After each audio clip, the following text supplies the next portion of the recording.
Pressing out your belly, ribs, chest, sides. I'm gonna invite my girl Giuliana again. And that goes. Hi, Mama. Let's do it.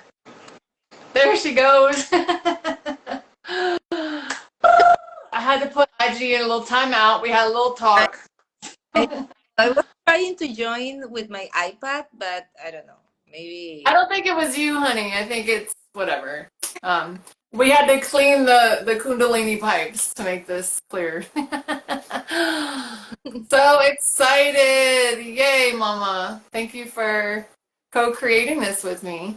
So, you guys, we're gonna have a yummy conversations. I'm gonna invite us to take a few slow, deep breaths just to kind of get into a zone. If you're driving, obviously keep your eyeballs open, but if you're able, let's start to normalize a slow, long, deep breath that starts from your very low belly, rises up through your ribs and into your chest. Do a few rounds of this.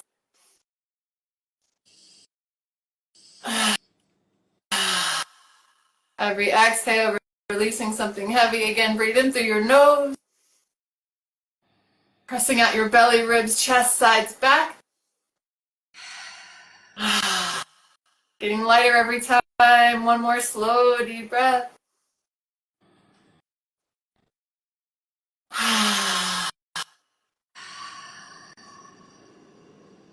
It's always great to start conversations of the heart, even when you're wanting clarity from the mind. Start with that slow, deep breath. Helps magic. Yes. So Giuliana and I are creating this fun little new offering in the world, and I'm going to let Giuliana explain it to you. Go ahead. Yeah, we were talking about what to do together, and I believe sometimes I feel that there is a lack in true conversations about just being human. Like, yeah, when we are in the holistic, this like we're always talking about peace and love and all the stuff that is real. Don't get me wrong. And all the tools that get into that space, but so sometimes life happens and you don't feel in that. And so we're talking. What about if we have a conversation of how is our day going, our month? We're planning to do this every month to just I don't know, to talk about as friends, as women, as humans, about how we feel, what we do with how we're feeling, how is our life doing, and maybe this can help you guys that don't feel separate or alone, or that whatever you're experiencing, nobody else is experiencing. And sometimes you can celebrate with us when something is going great, and sometimes just hold us when something's going on in our lives as well. So that's the intention of this meeting with my beautiful Nikki. Oh, this is such a treat. Yeah, I've been looking forward to co-creating magic with you. You're just such a beautiful spark, and I'm so grateful that I discovered you on this human story path. And yeah, to your point, we don't talk enough about how I'm big as a spiritual energy coach, which is what I loosely have as my summary as to what I'm doing on Earth right now, which I don't really grip to labels, and you'll find that if you haven't already noticed that, you know what, I'm not really a label. I'm like, I know, that's because we're not really labels anyway. But what I've noticed is I'm drawn to help really build a new humanity that's rooted in love is our reasons, and love is our interpretation, love is our everything. And so we're at that awkward kind of hormonal teenager in between state. We're not where we were. We're not yet where we're going. We're in the middle, and it can be really awkward to like, how do we people? How do we human? How do we family? How do we job? And so just, yeah, having human conversations and sharing what Giuliana, who both of us have been on this path for intentionally for, I mean, we're all on an ascension path of our own flavor, but like we've been intentionally focusing on spiritual teachings and practices and healing modalities and choosing to offer healing services. So, but like, what does that even look like when you still go to the grocery store and have family members who not only don't understand you but are kind of nasty to you. And like, how do you handle this living stuff? You can't just love and light yourself and hide in a closet forever. You know what I mean? As much as you might want to, and some days hiding in the closet is the best solution. I ain't gonna lie to you right now. Hiding under the covers with a little pizza and Netflix is like totally a spiritual asana. But yeah, we can just kind of riff back and forth on what's going on in each other's world, and we would love to hear from you folks too, those on the live and even on the replay. If you have any comments, questions, or if anything resonates. Yeah, there are a few people that Gabby was saying hi. So hi, Gabby was Gabby. saying hi. Hi, Gabby. Oh, okay, mine's not. It's not even moving. Yay! Awesome. So you know what? I figure I can kind of get us started, unless you have anything burning to share. Just now, I took my housemate to the airport, and I was feeling in the flow. You know, I did my Akashic record channeling and some meditation for parts work, and I'm feeling like I'm in alignment. And then I take him to the airport, and it's like the traffic and the construction and like I can feel my human parts being like, what is going on? I was in the flow. Everything was feeling good and expansive, and I was like, I have human deadlines. I have this I have to do, and then I have a thing after this. So it's like I'm able now because of my practice to observe. But it was so I don't get seduced by that frustrated feeling. But I notice I'm like, it's the human element never quite goes away, I don't think. And there's a great meme quote that says, before spirituality, you chop wood, carry water. After spirituality, you chop wood, carry water. Like, you're still always going to be in the human story. It's just you have a different relationship with the process, with yourself, with others. And I think that's the revolution that we're looking at, is kind of showing up differently, different communication with yourself, how you talk to yourself and others. You have anything you want to share on that, Mama? Yeah, I had kind of not the same experience, but today I was teaching a private, and then after I was leaving late, I have to go back home. And there was this lady in front of me. I was driving, so it was like minutes to cross, and I was like, ow. And I was like hanky, like, can you please go? Because she was taking forever. And then I was like, I observed myself. You know,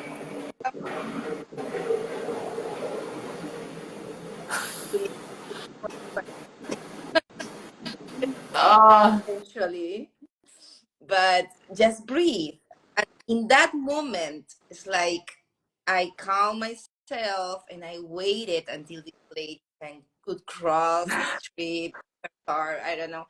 And so that happens. It's like, and I'm teaching peace, compassion, and like, and go slow down. And then when you're in your human vessel and you're doing things and in your day, sometimes happens. I'm a human. I'm not the Buddha, you know. But the good thing exactly. is that to watch yourself, to be aware, and to treat yourself with compassion, because I could be like, oh, Giuliana, you're the worst, blah blah blah blah blah blah. But no, I said, okay, Giuliana, stop, breathe, and then go on. So simple, but at the same time, is that makes the difference, right? That Yeah. awareness. And as you've noticed, Juliana, it's so perfect that you had that experience today too.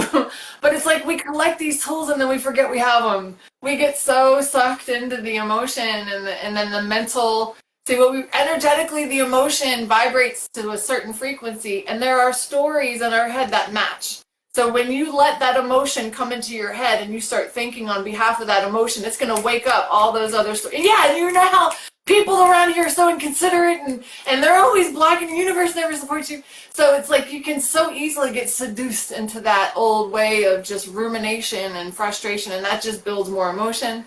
But the fact that you shared that you're able to create the space and pause and observe it, even though we teach this stuff, it doesn't mean we've mastered it. like, and we're both Reiki masters, energy healing masters, but that doesn't mean we've reached a peak. It means that we have committed and dedicated our life to always being a student. That's all that means, is we are constantly choosing to live this life with wide open eyes and being ready and willing to learn, which means shutting down everything you thought you knew. Yeah, and just being in Yeah, that humbled space. you understand that you have tools, right? That it's like when you do meditation and yoga and Reiki and you are like really working on yourself, you understand that in the middle of chaos, you have tools and you can act in a way and you can change everything. That moment can be changed just by breathing, just by being aware, and that's all the work that you do. Because I can assure you, like years ago, like more than 10 years ago, because I started doing this 10 years so ago. Before that, I wouldn't even notice that I was in that way, that I was like stressed and that I was like hating everybody. And what does this practice is that makes you aware, and that makes the difference when you are aware, when you know what is going on with yourself. I love that you added that piece because yeah, I didn't know anything about I thought I just was who I was. I didn't know I had control over my personality or how I interpret. I felt like I was just like kind of like at the mercy of conditions. You don't realize we're so in the program of not knowing how powerful we are that and we're constantly used to giving our power away, like having an authority of the government, the doctor, our parents, our social circles, our job just tell us who to be, what to be, and we show up in that puppet way. Not to condemn them because it's kept us alive all this time, right? We're shifting out of that. But you know what I just had a download of is let's share maybe if you're open to it, what got you on this spiritual path? Like what when you think about it, what brought Giuliana? Because of all the different path options that we have in our life, like what encouraged you to start and then continue down this spiritual perspective healing path, if you don't mind. For me, it was that sensation of there must be another way. It was like my life was so like I was suffering so much. Uh, Nothing was right. Not nothing. That's a few stuff, especially my romantic life. And I was saying there must be another way. I cannot live my life suffering this amount every day. Like there must be another way. And this that inquiry, my soul was saying, "Hey, there must be another way." That's when all the angels and the master and the guides started coming. I think it's simple as that. When you really know that you're all the way at the bottom, aspects are like trying to reach for help when you're ready. Right? Because you can go to the other way. You can be drinking or eating too much or damaging yourself, hurting yourself. So yeah. What about you? Which, yeah, we do that too, right? So yours was very pain motivated. How old did you say? Because I don't know about everybody else's, but you're a little bit, the connection that I'm hearing from you is a little bit choppy.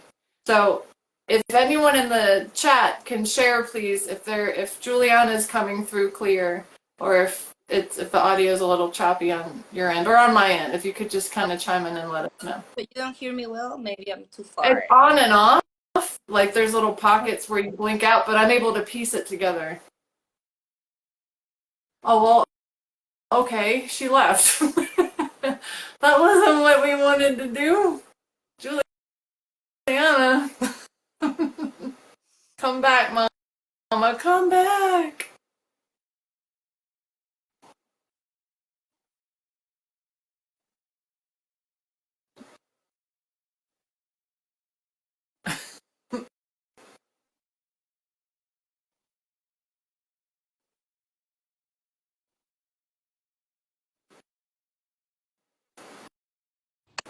There you. I'm like, oh, she's just okay. She left. That's one way to handle it.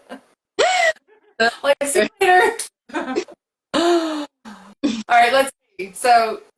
summarize what you said, just in case anyone missed it. You were a pain motivated choice of spiritual stuff. Yes. Yes, for sure. Keep talking so we can hear if you're choppy. So, yeah, I believe it shouldn't be that way, but at least in my experience, when you're suffering, is easy to start finding another way. No, it shouldn't be that way.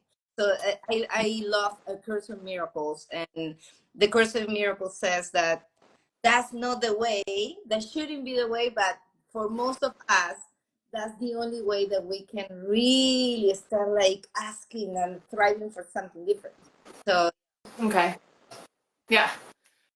Yeah, you were a little choppy, but way better. Way better. So your quick dip behind stage totally helped. Yeah, I love the Course in Miracles too. Marianne Williamson introduced me to that. So thank you for that. Yeah, we do see that the squeeze of life can instigate our choices for spirituality. I have a very similar on ramp. Started to, I went through like a really heavy dark night of the soul around 2007, I think. Six, no. Yeah. Okay, so I woke up to my passion for animals in 2002 and wanted to be a voice for them. And that, I think, really was a big opening of my spiritual path because I was heart led. I had lived like you, just a regular human life. I didn't really have any really meaningful direction. I was just kind of doing the life. I moved to Florida to live by the beach and hang out with people my age, and so I was like in my mid 20s, and I didn't really have anything that I was really excited about. I'm like, meh, money's not that great. I mean, it's great to have it, but I'm not motivated by it. So when I found my passion for animals and I pursued that, I slowly started to harness my attention on the human condition and what is, and that really, it was the anger and the pain and the angst of knowing that human enterprise has created such a painful experience for animals and the environment and each other. And I learned about like the industries and like all the pollution, and so I went through this really upset, angry, even hated humans. I was so angry to be a human. I'm like, we're so bad, we're so stupid, what are we doing? And I didn't want to stay in that place. A lot of people stay in that energy and they were like, fuck people. But I wanted to continue. I knew that I didn't even like my own company. So I'm in therapy and I'm like working on doing all that stuff. I learned about meditation. My therapist encouraged me to start doing meditation, which is such a gift.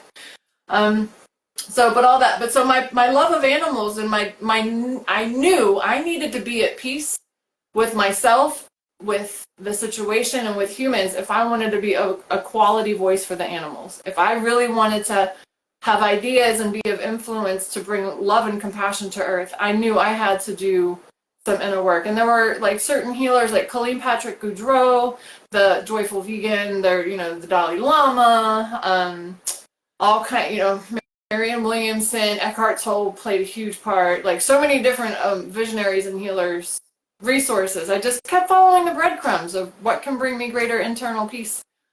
So if any of you are kind of new to this path, I highly recommend you do whatever you can. Find that nugget of peace. When you access it, nothing can knock you off your unicorn for long. No matter how slow they drive, no matter how slow they cross the crosswalk, you will find peace, and you might even start sending them love.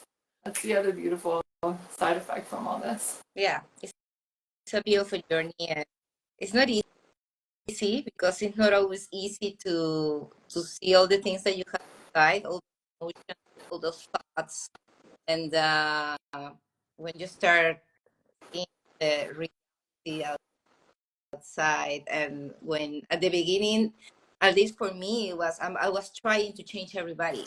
I am the same with animals. That's why I don't eat meat, and I was trying to change everyone. And when I was trying to also like bring everyone to that, and but I believe after all these years, uh, watching myself, seeing myself, what I learned, and this is for me was so important, that to respect others' paths, even if I don't like them, even if I don't agree with their behaviors. And the real work is with you, like with me. When I start with me, always me. That that's sometimes the mistake that I made in the past. That it was, it's not about me; it's about the others, right? And then you start like the more you start learning and going inward in all these spiritual practices, so important is that at the end is you, always you first, right? You have to do the work you, and then it will start like shifting outside eventually somehow. And so yeah, that's my journey a little bit, right? Yeah, that's such a beautiful piece for us to all remember is to become unconditional. Not like when we come onto a new path for ourselves, it's like we realize, oh, that makes so much sense to me. I feel so much more at peace now with this realization. And then we want to become like an evangelical. Everybody, listen, the answers for all things is in this situation, whether it's religion or health. Like all of us on the health, like yoga, a lot of us were like, yoga's the answer to everything. Going vegan's the answer to everything. Or, you know, having athletic, like whatever. We get into these kind of like these rigid visions of this is the answer for everybody, but we're starting to, I mean, and for a long time our evolution, our survival depended on us having this tight-knit tribal connection of everyone reflecting my beliefs back to me. Like if I believed differently than my tribe, my cohort, my family, whatever, I would either be killed on the spot, like back in the day, or I would be exiled, which would lead to death because I didn't have my tribe. So we have this ancestral, like, multi-life wound in our nervous system that says if I don't have everyone's approval and if everyone around me isn't doing what I'm doing, then this could lead to death. So we don't realize until we start to unplug and unpack all these things on this awakening path that, wait a second, I can be me here, you can be there and doing you, and neither one of us will die because of it. I mean, like, that's not true for all things. Obviously, we're doing a lot of healing in terms of our whatevers, but like we're unplugging from being conditional, thinking that everyone and everything around me has to be in a certain condition in order for me to be good and to feel good and to be safe. And that's so scary but liberating for the subconscious mind, because it's like it's Yeah, survival, the root chakra yeah. stuff. But at the same time, you start learning how to start choosing your tribe, right? Yeah. Who I Yeah. want to be around, and that's the same fear that you say. Like, I want to be accepted by everyone. I want to be with everyone. But then you start letting know. I'm gonna accept you, but you're not gonna be part of my tribe. You know, Yeah. and I accept you and I send you love and I wish you well, but I'm gonna start choosing who is right. Yes, that's a huge piece. I'm so glad you brought that up because that weaves in our relationship to our biological family, the people that we were born into. And ever since Miami, especially, I've been doing energy work since 2011.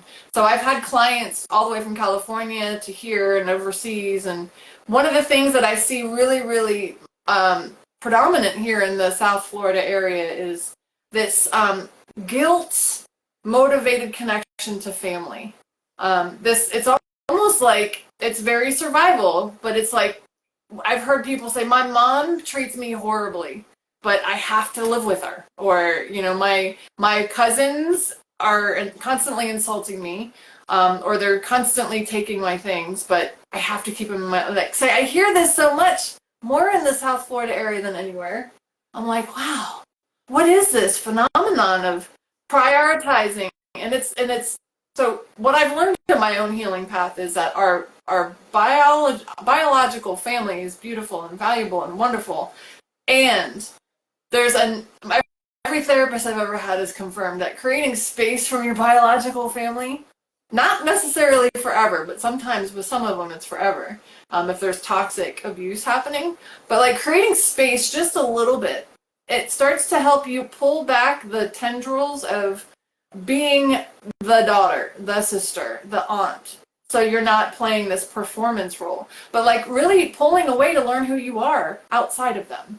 You know, some of us don't even know who we are if we don't have a period of time to just be with ourselves and really get to know, is that really how I feel? Or did I always say that and do that because I knew it made them happy, right? Or did they expect it of me? So I start, you know what I mean? So it's part of the initial unplug from the matrix to create space.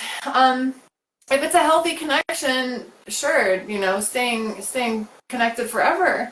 But I think that's one of the necessary conversations. Maybe we can dive into more on a later day. That it's actually a measure of self-love to consciously and lovingly remove yourself from certain family members that they don't honor you, respect you, they don't appreciate you.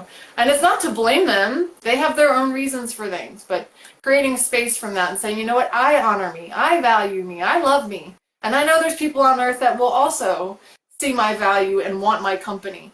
So I'm going to create space, and I'm not going to keep you on the pedestal and make you matter as much as I've made you matter, and prioritize coming to see you, or, you know, making sure that you've got, like, why am I chasing this relationship down when you're not equally interested in me, or you're not really, you know, welcoming of me? And I think and it helps. Some people will be like, well, fine, screw you. But then others might come back and be like, well, tell me about you. You know, you start to see people shift once you start to love yourself, prioritize yourself, and then from there, it's like your connections have more of a meaningful, reciprocal opportunity rather than just obligation, right? Yeah, I love what you say about creating a space for yourself and taking time for yourself to be away sometimes, to be with yourself, to know how you're feeling, how to deal with other relationships, because relationships, even though you love everything, even though I good relationships, uh, there are relationships, and sometimes there are gonna be days that you want to be alone. And I remember once my mom was alive, and I've been learning how to be in silence with myself a few moments in the day. And I remember he used to visit me all the time, and there were moments that I didn't talk, and I was with myself, and I was like, I was going to my bathroom to meditate, to do my things, and she was like, "Are you mad at me? Like there's something wrong?" And like, "No, mom. It's like I need to be alone for moments during the day to check how I'm feeling." To maybe, I don't know, to see about something that we talk, and maybe something hit on me, and I don't know, little things that I like to be with myself and to process in silence. And in the Hispanic culture, I believe that we don't do that much. We're always together, we're always talking, we're always like this. And it's hard when you take a step back and for yourself in silence, they think that they did something wrong, or you are mad, or something like that. So yeah, maybe that's why in South America, because there's a lot of Yeah, Hispanic people here, yeah, that's uh, true. maybe you feel that because we tend to go into with family all the time, like even Yeah. the relations are, they're still there, and what is hard for us to step back in silence, to create a space, to see what is going on, and then react. So yeah, Yeah. yeah. Yes. Yes, it is such a beautiful, you worded it beautifully, because we do have those um, fear-based ways of relating with one another, like, you know, is our relationship compromised now? Is there something wrong? Like, so we don't even have secure attachment to our loved ones. We're often like on eggshells, not quite sure. So that's where, again, creating space is you start to see that your entire personality you created as a child as a way to elicit the certain kind of attention from people around you. Like, most of us have an entire personality that is, well, I think every human has a made up personality, really, if you want to go that route. But like, basically, we have created a persona, a puppet, to show up in the world in order to get what we think we want and we need. So living with our own soul's calling, our own desires to guide us and know that we're worthy and we're valuable and that the world is filled with beautiful people who will be a perfect match for our authentic energy. Like, we sometimes feel unsatisfied in our relationships because they're drawn to fake parts of us. We haven't been showing our true self to the world. And so we wonder why there can tend to be a flatness, a lack of real, true nourishment from our connections because we're not showing up real. And then we wonder, we get pissed because we feel like our friends don't see us, our partner doesn't see us, my family doesn't see me. Well, who are you? I had one of my roommates in college came home. She was very involved politically and environmentally. And she came home pissed because one of our local politicians voted on something that she was very much against. And she's like, they don't represent me. And she was like so mad about it. And I felt her pain and passion, because we know elected officials are supposed to represent us. But I sat with that for a minute, and I'm like, well, they can't know us if they can't represent us if they don't know who we are. If we don't make our true selves known, and there's a whole other host of things we can talk about politics, so I'm not going to go there. But I mean, just more to the point of we aren't living authentically who we are, so nobody knows what we really like and how to check our boxes. But so that's again to your point and to my earlier statement of going inside, knowing who we are, having that pause, that space.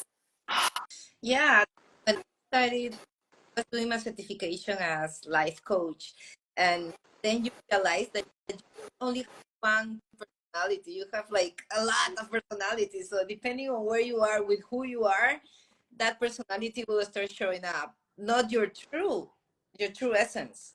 And so yeah, it's complex. We are complex beings, and what and I want to add this, like, it's not about rejecting those personalities, it's not about judging those personalities, because those personalities help you get to who you are right now, right? We're a survival mode, kind of.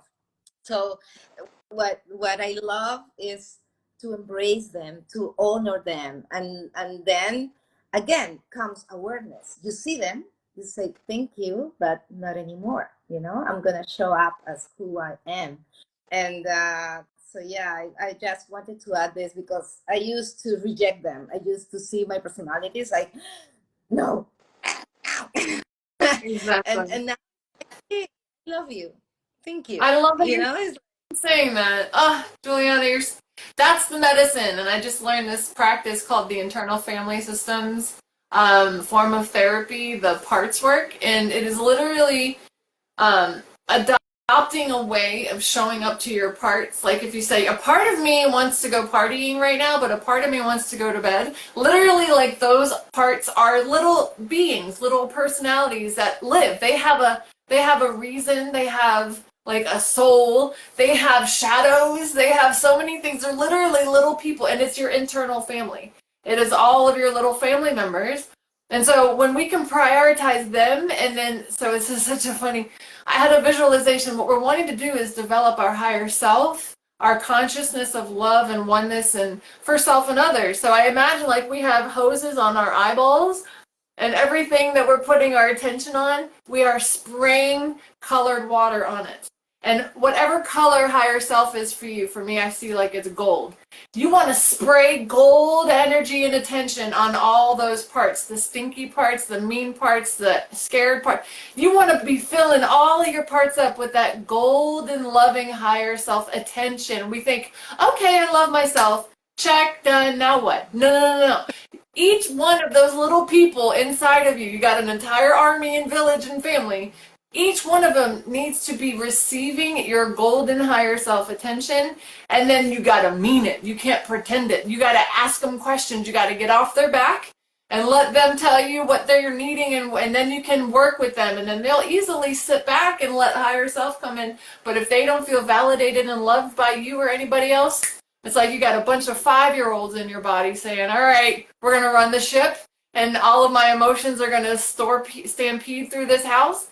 All my relationships better behave or else, so yeah, and you're right. It's all self-love. Again, once again, the answer is self-love. The question is irrelevant. that's true. Well said, my friend. Well, do we want to wrap up here? Is there any final moment, any final comments you want to share before we conclude our very first inaugural conversation? Yeah, yeah, I love to talk with you. You are always like you know how to express things so beautifully. It's like something listening to you and yeah, I I hope we can do this again. And Yeah. my my final thoughts will be like I don't know, maybe learn how to be more aware of yourself instead of looking to others because it's easier. Go back and see yourself, right? Mm. See yourself that regardless of anything that you're doing, because we react, just love yourself. What I'm doing sometimes, I how to love myself. It's like, oh my God, no matter what, I love you. You know, because I know you're doing the best that you can do at this moment. And that's the final thought that I want to leave here. Love yourself. Like see yourself, love yourself. You are doing the best that you can do, but again, bring awareness. And when you are aware, it's gonna be easier for you to start shift behaviors, shifting thoughts, shifting emotions. That's gonna start shifting your entire life. So that's my final. That's beautiful. Beautifully put. Thank you. And in the same theme, when you're faced with something that's really challenging for you or you're having a hard time accepting or finding peace with, create space, meaning become the observer like you're watching it on a movie screen, and then ask yourself, what is the gift that I'm being given in this challenge? Where am I being invited to grow? Where is this higher perspective that knew I had some hidden gifts and magic inside of me, and this was the only way to get it out?